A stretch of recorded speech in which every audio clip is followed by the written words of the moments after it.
The Albanese government's looking to rush through legislation to prevent further detainees being released into the community. Trudy McIntosh had these breaking details this morning first. Trudy, great to see you. Thanks for being here in the studio. What can you tell us about this legislation? Well, Kieran, the government's been scrambling to try and prevent another cohort of immigration detainees from having to be released into the community. It's ahead of a High Court hearing, which is going to be on April 17. At its heart, this legislation, which will go to Parliament today, provides jail time for detainees who are not cooperating with authorities. This is part of the explanatory memorandum of this legislation, which will go to Parliament today. It's been to the government's caucus and the opposition has seen it too.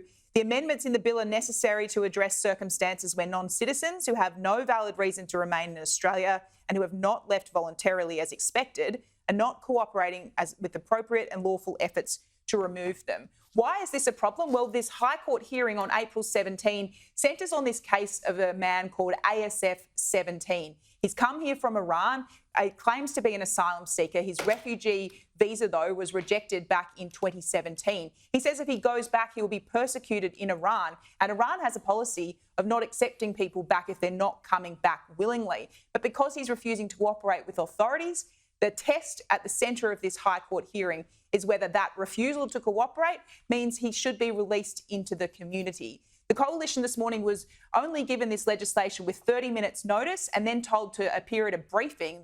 Dan Tehan was there, Michaelia Cash, speaking with the Immigration Minister Andrew Giles, the Shadow Home Affairs Minister James Patterson, calling this a shambles today. This was the first time and only time this happened. Maybe that would be reasonable, but this is now the fourth time this has happened. And some of those previous iterations of legislation are right now facing challenge in the courts over their constitutionality. So we are concerned about, again, this rushed process and shabby process from the government that doesn't seem to know what it's doing when it comes to border protection and national security.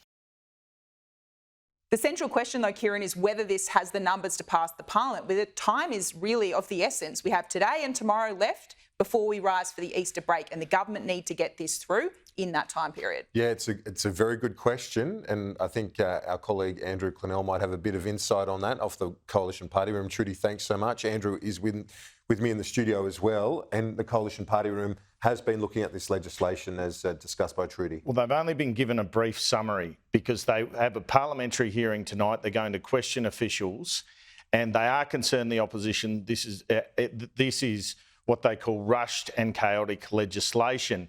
It looks like a good old-fashioned wedge, doesn't it? Because my information is this legislation was in and ready to go Friday afternoon.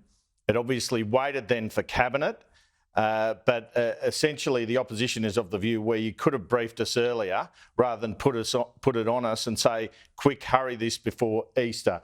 Very interestingly, it contains a mandatory minimum penalty for people who refuse to be removed of 1 year. Now, this is something the Labor Party's avoided a lot of times. A 1 year mandatory minimum penalty and a 5 year maximum penalty if you refuse to be removed from the country. So you could see a scenario where this individual who's refusing to go to Iran, which Trudy mentioned, could get thrown in jail. They might win their High Court case, but they could get thrown in jail. That is what this is aiming to do. The opposition's worried about this becoming a pull factor for boats, particularly this travel ban, which is the second part of the legislation, where they're saying they won't give visas to people who are from, quote, removal concern countries. So we need to find out more about which countries that affects. But a mandatory minimum penalty of 1 year, a 5 year maximum if you aren't willing to be removed from the country. There are other complications, obviously, with these immigration detainees. A lot of countries simply won't take them full stop. So I'm not sure how it addresses that particular aspect. But the opposition only got 20 minutes with Andrew Giles on this morning. Obviously, that was after Cabinet last night. Their view is you could have given us a few more days on this, and they're obviously being wedged. Andrew Clennell, thanks so much for that.